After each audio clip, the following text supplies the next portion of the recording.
Di lokasi inilah jasad Afif Maulana, 13 tahun yang ditemukan tewas pada 9 Juni 2024 lalu. Korban ditemukan dengan sejumlah luka lebam di badannya. Diduga pelajar yang masih SMP ini tewas usai dikejar polisi saat akan melakukan aksi tawuran. Wakapolres Kota Padang mengatakan 30 orang polisi dari Ditsamap Kapolda Sumbar telah diperiksa sebagai saksi. Polda Sumbar juga akan mendalami apakah ada unsur dugaan pelanggaran SOP yang dilakukan para personel saat patroli. Wakapolres Padang juga berjanji akan mengungkap kasus ini secara transparan. Penyebabnya apa tawuran, motifnya apa, di mana tempat kejadiannya, apa yang sudah dilakukan oleh aparat. Itu belum mencapai pada korban Afif yang ditemukan di bawah jembatan. Maaf, saya menyatakan bukan korban Afif, tapi seseorang yang namanya Afif. Karena kalau kita nyatakan, jangan-jangan Afif juga tersangka. Oh, dia juga pelakunya tawuran, tapi kan kita tidak akan menyatakan korban atau tersangka. Saya hanya menyatakan seseorang, anak yang ditemukan di bawah jembatan. Dugaan ini dari saksi kunci yang sudah kami periksa, yaitu Saudara Aditya.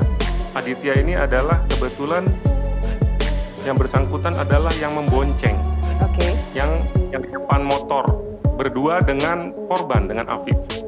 Ya, kemudian dari keterangannya juga didapat bahwa pada saat terjatuh di jembatan, ya karena ketakutan dikejar oleh polisi, itu korban sudah sempat mengajak Aditya untuk loncat dari jembatan. Polisi menyatakan akan mencari pelaku yang menyebarkan informasi tewasnya AN karena dianiaya polisi karena menyebarkan informasi bohong. Polres Sumatera Barat hingga kini masih menyelidiki kasus ini dan 30 orang anggota polisi sudah diperiksa. Inisiatif bahwa saya belum siap untuk menerima kayak gitu, Bang. Soalnya di badan keponakan saya ini, Bang, kejanggalan banyak. Sini lebam, saya pun ikut memandikannya jenazah. Tangan ini lebam sama kayak gini, Bang. Kalau lebam bekas jatuh nggak mungkin, Bang. Soalnya itu kayak dipukul, ada bekas sepatu sama apa polisi itu saya lihat, Bang. Habis itu, Bang, kalau dia tawuran pasti ada luka-luka lecet dia, Bang. Sobek apa gimana? Ini enggak. Maunya keluarga Afif, Bang, mau saya kayak diusut tuntas lagi lah kasus Afif ini, Bang. Soalnya saya masih ada banyak kejanggalan saya lihat, Bang. Kalau untuk terjun ke sungai itu nggak mungkin tinggi tuh, Bang, 60 meter. Kalau kita terjun ke sungai, Bang, pasti kita tuh posisi badan kita ini mungkin nggak beraturan pas jatuh ke bawah. Jatuhnya tuh di bawah, di samping. Kalau kita mau lompat pasti di samping jembatan jatuhnya. Ini enggak di tengah kolong jembatan. Ibu Indira, lalu apakah ada indikasi penganiayaan terhadap korban, Ibu Indira? Iya, jadi karena ini kasusnya dilakukan oleh kepolisian, tentu itu bukan kasus pelanggaran hukum biasa, itu adalah kejahatan hak asasi manusia yang dikenal dengan konteks penyiksaan. Jadi ketika korban ditemukan, banyak luka-luka di dalam di sekujur tubuhnya, ada luka di bagian punggung, bagian kiri korban, ada luka, kemudian ada telinganya yang berdarah, jadi ada gelangan siku dan sebagainya itu penuh dengan lebam-lebam gitu. Nah, ini juga kemudian bersama keluarga ya menemui beberapa saksi-saksi yang hadir, yang juga tertangkap saat itu begitu ya, diamankan secara paksa, bukan secara prosedur hukum gitu. Yang kami lihat dari keterangan saksi itu bahwa korban ini awalnya berboncengan bersama anak lainnya dengan menggunakan motor dengan beberapa teman yang lain, lalu kemudian ada proses penendangan yang dilakukan dan mereka terjatuh terpelanting dan berjarak dari saksi A ke Afif, korban Afif Maulana itu sebanyak 2 meter ya, sekira 2 meter.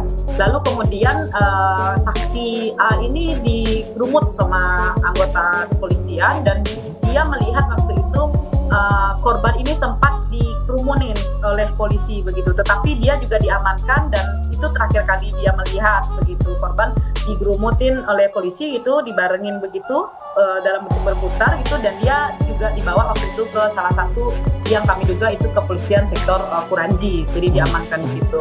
Kami juga mengembangkan banyak bertemu dengan banyak saksi-saksi saat itu, terutama saksi anak. Kami juga menemukan bahwa bukan hanya Afif, bukan hanya saudara korban Afif Maulana menjadi korban penyiksaan di kasus ini, tetapi juga ada 7 orang lainnya yang kami identifikasi clear mereka menjadi korban penyiksaan dan mereka saat ini sedang dalam kondisi luka-luka juga. Jadi ada 5 orang anak lagi dan 2 orang dewasa yang umurnya 18 tahun yang kami temukan sebagai korban penyiksaan juga yang saat itu terjadi juga berbarengan dengan korban Afif. Jadi yang kami temukan memang rasanya agak kurang make sense saja bagi kami ketika misalnya polisi sudah mengerumunin Afif lalu kemudian dia ditemukan menjadi mayat mengambang di Sungai Kuranji gitu. Dugaan kami di awal ini adalah, hipotesis kami adalah bahwa Afif Maulana itu kemudian mendapatkan tindakan penyiksaan yang kejam, yang tidak manusiawi, lalu kemudian dia menghembuskan nafas, lalu kemudian untuk alibi supaya tidak ada proses pertanggungjawaban hukum dibikinlah alibi seolah-olah kemudian korban ini bunuh diri. Sampai saat ini kami masih menunggu proses otopsi sebenarnya dan kami sangat berharap kepolisian itu benar-benar transparan dalam kasus ini, membuka terang kasus ini dan tidak menutup-nutupi kesalahan-kesalahan yang dilakukan oleh anggota kepolisian gitu, karena keadilan buat korban adalah suatu hal yang harus kita berikan, bukan hanya untuk korban Afif tetapi juga untuk korban-korban lainnya yang mereka juga disiksa saat kejadian itu. Ya, Ibu. Ada berbagai kasus yang ditemukan dalam proses penyiksaan. Ibu Indira sudah sempat bertemu dengan para korban yang selamat, Bu Indira? Kami sudah sempat bertemu dan jujur saja saat ini tentu korban dalam kondisi ketakutan, dia ingin ada jaminan perlindungan lebih untuk mereka dan mereka sedang proses pemulihan. Kami melihat langsung bagaimana kemudian para korban ini juga menderita pukulan ya, jadi ada yang kepalanya itu seperti terpukul oleh rotan, lalu kemudian ada lebam-lebam di tubuhnya, lalu kemudian ada sulutan rokok dan mereka juga mengatakan beberapa hal mereka juga disetrum begitu. Bahkan ada pernyataan korban ke kami waktu itu ketika kami tanyakan, kami cukup terkejut ketika misalnya anggota kepolisian itu meminta menelan air ludah dari anggota kepolisian supaya mereka patuh begitu, lalu kemudian diminta juga dengan bercandaan memaksa gitu dengan untuk melakukan ciuman sejenis begitu, dan itu membuat kami cukup shock begitu ketika proses-proses ada proses pengamanan, ada tuduhan yang tidak berdasar itu, lalu kemudian dilakukan penyiksaan dan juga ada dugaan kekerasan seksual dalam situasi itu begitu.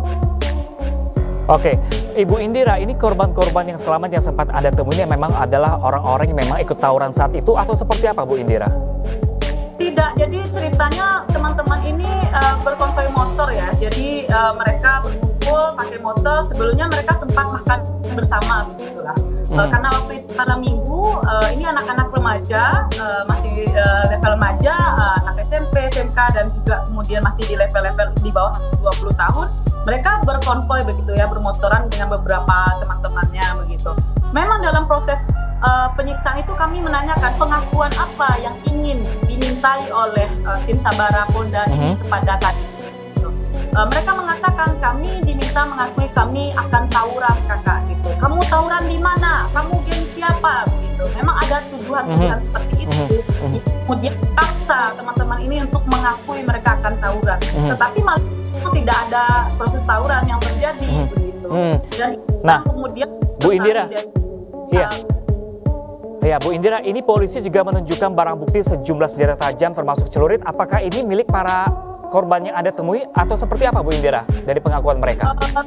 Jadi memang kemudian banyak proses pengamanan saat itu. Lalu kemudian kami tanyakan ke beberapa saksi yang kami temui itu, apakah kamu mendapat membawa sajam begitu?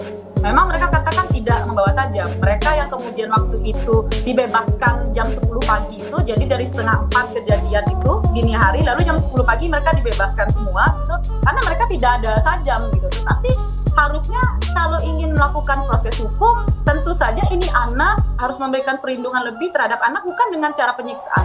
Siapapun tidak boleh disiksa oleh polisi dalam proses penegakan hukum. Iya, Bu Indira. Bu Indira, ini 30 polisi telah diperiksa, Bu Indira. Ibu Indira mengetahui ada informasi kelanjutan dari kasus tersebut, Bu Indira, pemeriksaan tersebut? Jadi kami kemarin datang bersama keluarga korban, ibu, ayah, kakek, nenek, dan semua anggota keluarga datang ke Polresta Padang untuk meminta informasi sejauh mana kasus ini progresnya begitu. Memang ada beberapa hal yang masih progres yang masih lambat, misalnya otopsi saat ini belum juga didapatkan dari dokter forensik, dan juga kemudian masih diperiksa saksi-saksi dalam peristiwa ini, dan kasus ini masih dalam tahap penyelidikan. Nah, untuk sebenarnya kemarin keluarga juga menyampaikan kepada Polresta Padang, kami berusaha untuk percaya dengan proses hukum yang sedang dijalani ini, karena kami tahu Polda Sumbar itu tentu atasan dari Polresta Padang. Tapi ke siapa lagi keluarga korban ini meminta keadilan? Ini peristiwa tentu saja menaruh banyak kecurigaan, karena yang diduga melakukan itu adalah anggota kepolisian dan yang memproses juga polisi. Tetapi kami mendatangi polisi kemarin untuk mengatakan kami ingin kasus ini dibuka secara terang, akuntabel, dan kemudian tidak ada yang ditutupi, dan memberikan pertanggungjawaban hukum bagi matinya anak kami gitu, Afif Maulana, dalam peristiwa ini. Oke, baik. Tetapi keluarga meminta prosesnya dipercepat gitu. Baik, Bu Indira. Tahu bahwa kepolisian juga sedang mengebut itu, dan kita saat ini bagaimana bersama keluarga korban benar-benar juga membantu proses penyidikan yang saat ini sedang berlangsung di kepolisian Resort Kota Padang. Oke, baik Bu Indira, terima kasih banyak Bu Indira. Sayang sekali waktu kami terbatas Bu Indira. Terima kasih Bu Indira, EBH dari Kota Padang.